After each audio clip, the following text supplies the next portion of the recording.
Remember how we used to play Magic the Gathering Standard or whatever? Yeah. We used to do like the, build the playing, decks. Playing a bit of Standard spend right now some online. money. Well, of course you are. And we used to spend money. We used to. Because this is pre-arena days, yeah. Yeah. No. Buy the new set when it came out and keep your deck up to date. Mm-hmm. And then, that inevitable day would come when like half your deck would just rotate out of the format. Yeah, we played Standard at the most glorious time. M10. M10, M11. M11. Primeval Titan. Yep, Zendikar. Very cool. Yeah. Lotus Cobra. I don't think the Lotus Cobra was the... No, he's the card everyone wanted it to be awesome. The Cobley. Probably is he had 1 toughness or whatever, so he's just so killable. Yeah.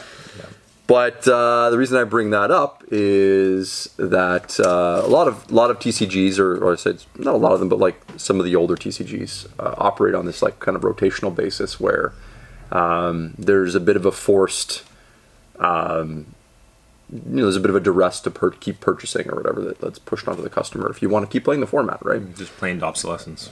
Exactly. And guess what? The new Kill Team has some built into the new edition. Hey guys, welcome to another Lords of War Games and Hobbies video. I'm Chris, this is Jay. And we're going to talk about the new Kill Team today a bit. Well, I mean, Games Workshop is starting to do their rollout of daily. This is also another one of those things where Kill Team is, there's always like in the comments, there's always like people, I don't know how to describe it. It's like everyone's trying to prove that their game is the number 3 or whatever. Yeah. No, it's Old World. No, it's Malifaux, or no, it's something. Some people go for number 2 even. Some people think they're number 2. I've heard people think that some games are number 2. Yeah. But you don't get the same lead up of I think Kill Team feels like it is the top of that second tier or whatever. Or knocking on the door, because they're starting to do these like way in advanced articles and pushing and marketing of this product, and frankly, it gets a lot of love too. They're treating it like how many Kill like Team products have come out in the last 6 months or year, and marquee products. They're not, say what you will about the Old Worlds and Underworlds and some of these other games, like the Kill Team's got nothing but new stuff, like glorious brand new stuff. New terrain kits, new crews, new campaigns, things like that. So they're putting a lot behind it. Which kind of leads us into this topic, which is like, now that the game's growing and there's so many people that play it now, that they're starting to tighten or add the little things they like to do in their 40Ks and Age of Sigmars, which is like seasonal products basically. And we've seen that in the way it's manifested in the larger games is essentially through these like match play books or amalgamations of rules that basically like last for a certain period of time, essentially. Which I guess you could say the bonus of that is that like it wasn't really attached to any miniatures, although it would impact your collection. So it would like maybe a certain set of seasonal rules might favor certain miniatures and make you build your list in a certain way, and then when that season ends, you might not use some of those things as much. So that's the way you could kind of see how does it affect the models, that sort of thing. But there was no direct like at the end of this season you can't take Immortals anymore or anything like that, right? It wasn't quite so hardlined. No. But the new Kill Team, which is going to have its own kind of like seasonal rotation, they're calling it classified. Kill Team Classified, which they do stipulate, and we always try to stipulate this too. When we're talking about all this stuff, we're really talking about match play. It's match play. Which is not you and your buddy playing a game in the basement, unless you want it to be like that, right? And then there's the other side of that, which I'm always devil's advocating, is it's the tournament way to play, sort of. Like, it's promoted that way. But also, what tends to happen is a lot of people just end up playing that way. Yep. Like, it is kind of like the two people getting together to play a game, agreed upon set of rules way that kind of is standard now. People just kind of assume that match play is the way to play. And it's also like, whether it's, you see this again in Magic a lot or in video games, is people, there is like the quick play, but then there is also a lot of people that like model their play after what's happening in ranked. Like it's like the tiny percentage of people in the ranked mode in the highest levels of rank mode, people want to strive to do that because they see that as the like, oh, well, that's how you're supposed to do it. And you know, you see and it's a bit I'm glad you brought Magic back into it again, because I think the comparisons are really good, and it's a bit like if you were playing Magic and you just needed like a template to build a deck and know that you could get a game in. Yeah, you could use any cards in your collection to throw together a deck, but if you went to a local store to play and meet people to play, you'd be like, hey guys, you want to play? And they'd be like, well, yeah, we got our standard deck. Do you have a standard deck? Yeah. And then you'd be like, I just brought, made a deck from what I have or whatever, and it might just be like, like basically what they call like legacy or modern or whatever, containing all sorts of things. And they might not want to play a game. So there's like this little bit of, I think the only part about that is that I don't think is acknowledged. That there is a little bit of a forcefulness that kind of pushes people towards that style of play, whether it's cultural or it's at the retail level, or just like because it's all they ever talk about on Warhammer Community. Surprise, surprise. So when they put that footnote, there's only there are other ways to play. You can play casual. I always feel like that is sincere, but it is also somewhat insincere, because if one side of your mouth is talking and only talking, then when the other side of your mouth talks, maybe you don't hear it so well, right? So, yeah, they're basically creating this classified format where literal model kits are going to be on the rotation. Oof. Yep. So this is basically making official what they kind of already do. With a lot of their small games, like Warcry and Kill Team before. Just looking over at the specials game a little. Underworld's definitely. And they're just basically saying, like, we're just making this official now.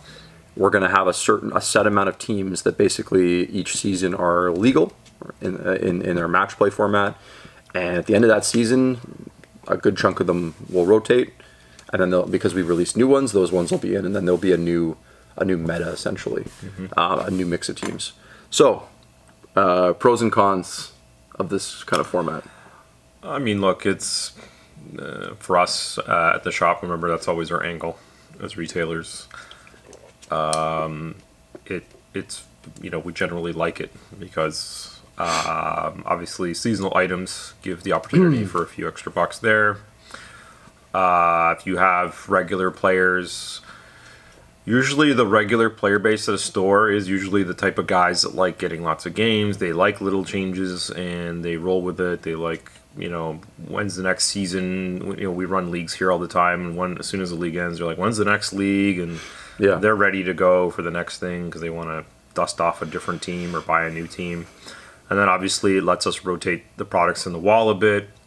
So if you have some old legacy stuff, it'll, if you know that it's going to sunset, then you can, not restock it or whatever is going on with it. You're not kind of left in a limbo. So for us, it works well generally. People forget there's also like physical limitations.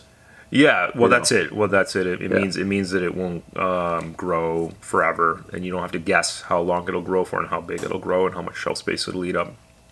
So that's good for us. And then in conversations, it gives us some way to also remind people that, hey, this is going to happen, by the way.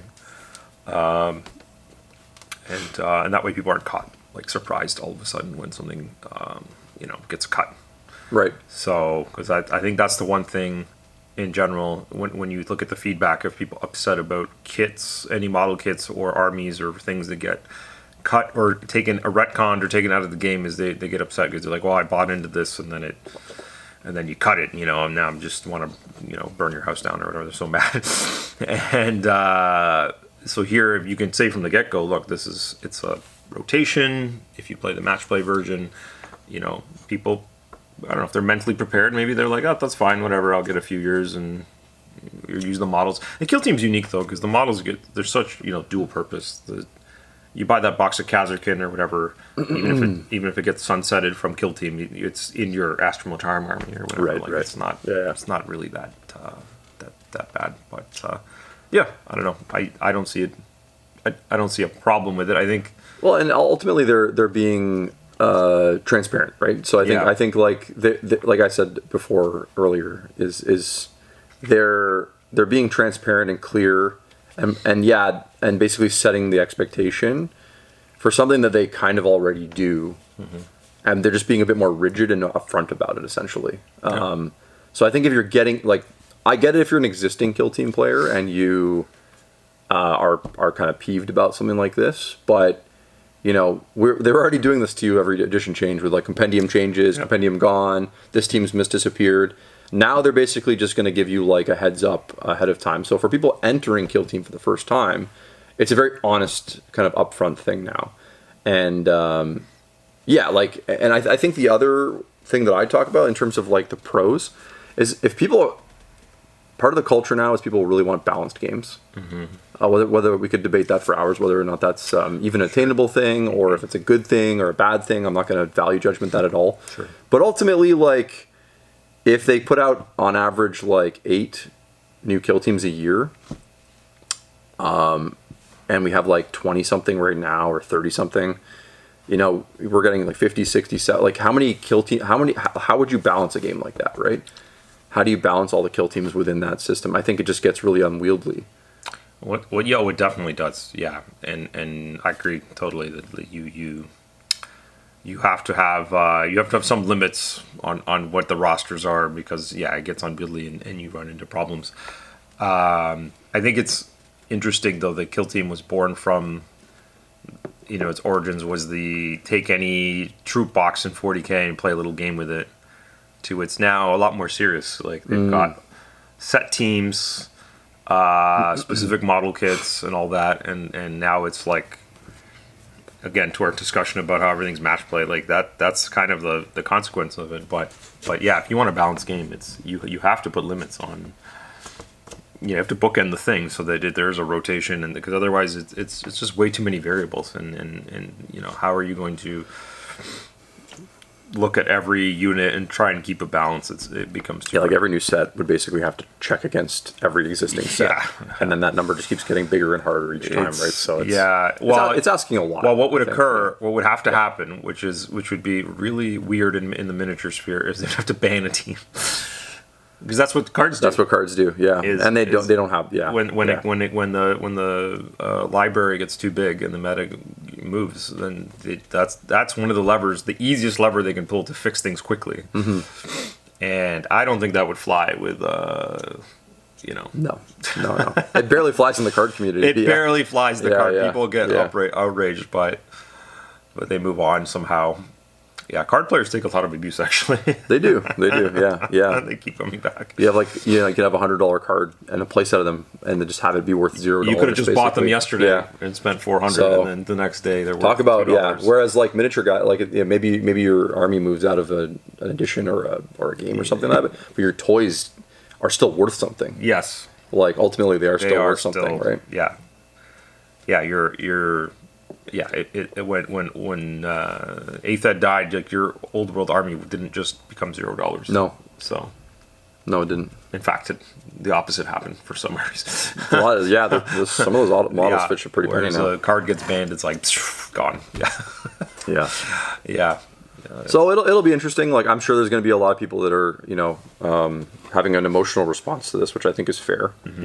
It's definitely fair to feel like, oh, this is a money grab. This is kind of is, always is, and ultimately it's like yes, like it is. and I keep reminding people, like even like people are getting upset with us because we're communicating this to you guys.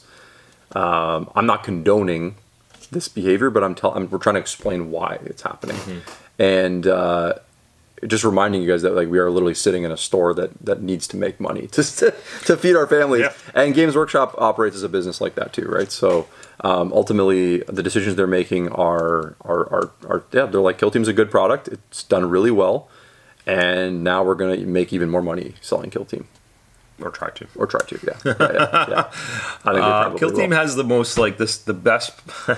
It has this thing that makes this. It means that it will be successful no matter what happens in the rules part. Is that it is the platform for releasing everyone's favorite model kits. It's on its own just based on that. the game could crash, the player base could die, but the fact that like, hey, we got, whatever, they could release Eldari warp spiders in a Kill Team box. It's like, boom, doesn't even matter what the Warp rules spiders, are, my whatever, goodness. what it does in the game, what match play, what season we're in. Yeah. It will do well. It will. The stores will sell tons of copies, and everyone will be thrilled.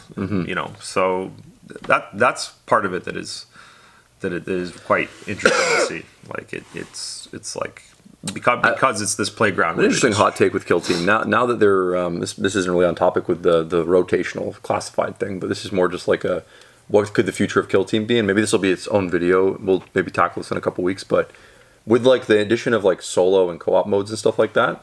The Kill Team engine or game to me now seems like the perfect platform for product tie-ins. Like if you're gonna have a TV show, characters, or a video game, like Lieutenant Titus and his little squad of a couple guys. How is there not a Space Marine 2 Kill Team mode? Wow, is that not just like a low-hanging fruit right there? And then like maybe a horde pack to fight against with some cool Tyranid sculpts, like that also could be played as a Kill Team. Whoa, Chris, give me some money for these ideas. Yeah. I don't know. Yeah. Just like it seems like the way the rules are now and the way it's like you can play it in so many different ways. I think it's going to be. It should be that if they're not already thinking of it that way. Yeah. I just really want that Space Marine 2 keychain. Yeah. In my box. I don't know, man. Have you ever bought a GW keychain? They're like $40, dude. If you watch our other video this week, you'll get that one. Yeah, little tie in action. Yeah. What do you guys think about the new rotating Kill Team? Keep those comments spicy, obviously. If you like these kind of videos, we put out a couple a week. And we do read your comments, even the nasty ones.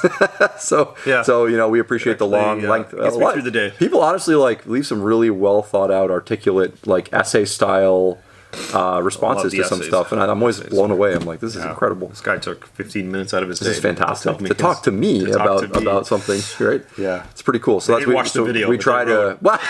But sometimes they usually don't watch. Sometimes there's part you're like, are you one of the average that only watched 7 minutes or whatever? Right. But it is what it is, right? So.